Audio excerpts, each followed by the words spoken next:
Em que ponto que a gente está desse conflito aí? Quem quiser dar um panorama geral, explicar se é que é possível, né?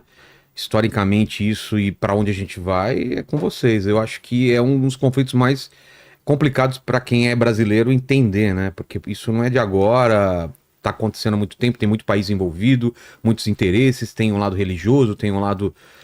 Tem essa palavra que é o sionismo, que tá todo mundo usando agora. Tem gente trocando o judeu para o sionismo para poder atacar da mesma forma que atacava antes e sem ser punido, sem ser preso. Parece que a partir de agora tá liberado atacar desde que usa a palavra sionismo. Vocês acham isso também ou não? Com certeza, o conceito de sionismo passou a ser adotado dentro da definição de quem quer fugir, como você falou, Criminalmente da categoria de antissemitismo. Isso. Então, o sionismo é considerado hoje, de certa forma, como um novo antissemitismo, uma nova forma de atacar... O antisionismo, né? Sim. O ataque ao sionismo é uma forma de... discriminar os judeus pelo fato de não reconhecer o seu direito à autodeterminação em Israel. Realmente esse conflito é muito complicado porque envolve... Só para entender, um brasileiro poderia ser um sionista em relação ao seu território? Como seria um brasileiro... Sem dúvida nenhuma. O movimento sionista é o movimento que pregou a autodeterminação do povo judeu no seu lar ancestral. Qualquer um que apoia o direito dos judeus de terem o seu próprio Estado pode ser considerado sionista. E um disclaimer. Isso não significa que a pessoa que apoia o sionismo ou se considera sionista concorda com o governo de Israel, concorda com assentamentos na Cisjordânia, concorda com a expansão do território israelense. Não. Você tem sionistas que não concordam com determinadas políticas de Israel, que não concordam. Tem outros que sim, tem outros que não. Você tem uma gama imensa, uma variedade gigantesca de opiniões dentro e fora de Israel a respeito de como a política de Israel é conduzida. A pessoa que é sionista, ela acredita num conceito. É um conceito que não determina necessariamente uma fronteira e nem uma forma econômica, política e social de como Israel deve ser governado. Existem patriotas brasileiros que são de direita, patriotas brasileiros que são de esquerda, assim nos Estados Unidos, assim na França. Todos apoiam a existência do Estado Nacional e, portanto, ser sionista não significa apoiar determinadas políticas. Se você é sionista, você apoia que morram civis em Gaza? Não. Você apoia um assentamento de Cisjordânia? Não necessariamente. Você apoia que Israel conquiste um pedaço do Líbano? Não necessariamente. De novo, sionismo é um conceito, nome próprio, de que você apoia que o povo judeu seja independente e soberano na sua terra ancestral, em parte da sua terra ancestral. Somente isso. E isso está diretamente ligado à ideia de que quem é antisionista, na verdade, está expressando uma posição de negação a esse direito, que é exclusiva em relação ao povo judeu. Você não tem ninguém que é contra a existência do Estado americano, você não tem ninguém que é contra a existência do Brasil, ninguém que é contra a existência da França. Mas se alguém é contra a existência do Estado de Israel, está discriminando o direito do povo judeu à autodeterminação, que é um direito de todos os povos.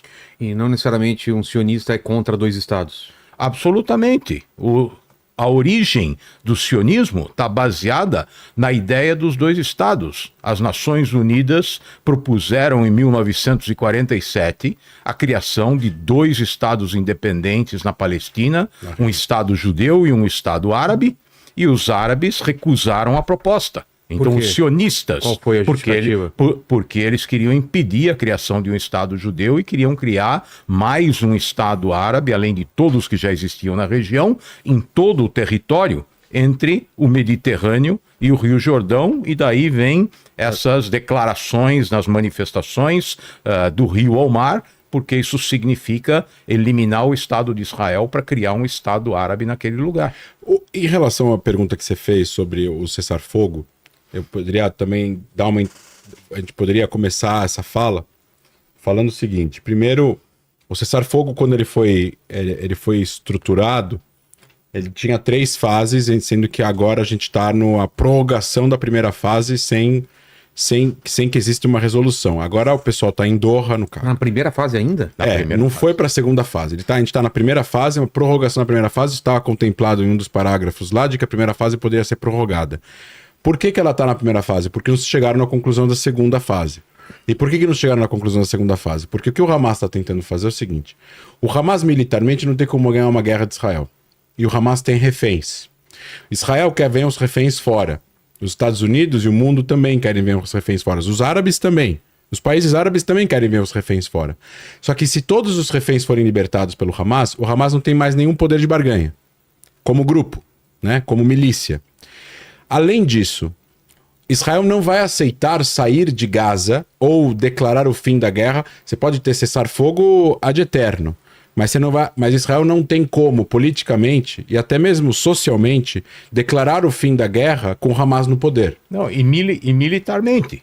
Porque se Israel sai e encerra a guerra, ele vai fazer a mesma coisa que fez em 2005, quando saíram da faixa de Gaza, tiraram toda a população israelense, todos os soldados, e a faixa de Gaza se transformou numa base de lançamento de ataques terroristas contra Israel. Então, esse erro Israel não vai repetir. O problema é que, na cabeça das pessoas, é assim, essa guerra já matou muita gente e o cessar-fogo ele é necessário por motivos humanitários. Esse conceito não está errado. Só que para você ter uma mudança que vai ser duradoura e vai existir e você não vai retornar a um ponto que você iniciou esse conflito, você precisa ter uma mudança política e uma vontade dos atores que estão lá envolvidos a efetuar na prática essa mudança. E o que significa isso? O Hamas, se continuar no poder em Gaza, o Hamas vai voltar a construir o seu poder militar. Vai demorar muito tempo.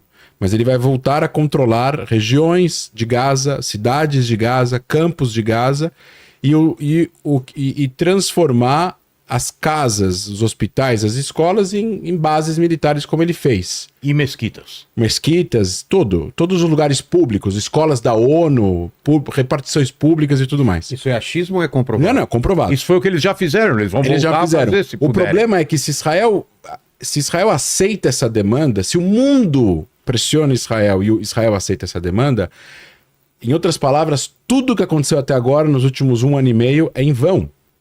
Porque se todas essas pessoas morreram, se toda essa destruição aconteceu, se todos os soldados israelenses perderam a vida, se todo esse gasto militar imenso, imensurável, tudo foi em vão, porque o Hamas vai libertar os reféns, mas Israel vai aceitar o cessar-fogo permanente e sair de Gaza com o Hamas no poder, e um dos objetivos da guerra de Israel era, o principal, libertar os reféns, trazer os reféns de volta, vivos e mortos.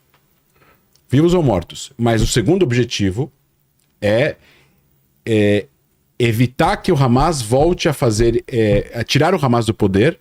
E terceiro objetivo era fazer com que Gaza nunca mais tenha capacidade de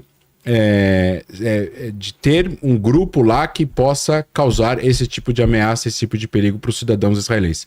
O que as pessoas não entendem é que se Gaza volta a representar esse perigo para Israel, automaticamente esse mesmo perigo está também relacionado aos cidadãos de Gaza.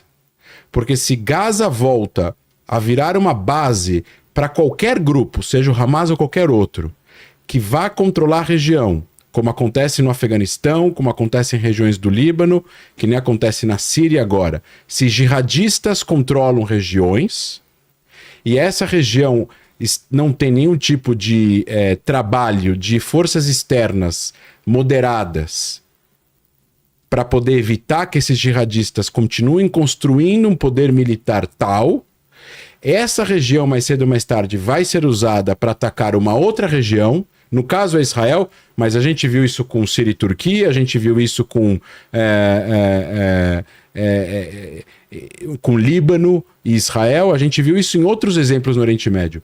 O que vai acontecer é, a gente está postergando uma próxima guerra. Então tudo o que aconteceu até agora vai ser em vão, e a próxima guerra é uma questão de tempo. Isso é ruim para quem? Isso é ruim para quem é atacado, mas isso é ruim para quem está lá. Então, se as pessoas que realmente se importam com a vida dos palestinos, não é, e se importam, estou dizendo, não apenas acusando Israel, mas se importam com a vida dos palestinos, independentemente de Israel, elas precisam desejar que os palestinos tenham para governar essa região uma força que não vai causar uma nova guerra. E esse que está o problema. O Hamas vai causar uma nova guerra. A pessoa que... Isso assim, questão de tempo. Seria um paradoxo do paradoxo. O segundo, para você apoiar o nacionalismo palestino, você obrigatoriamente precisa ser anti-Hamas. Sem dúvida. Não tem como você apoiar o nacionalismo palestino e ser pró-Hamas ao mesmo tempo. É impossível.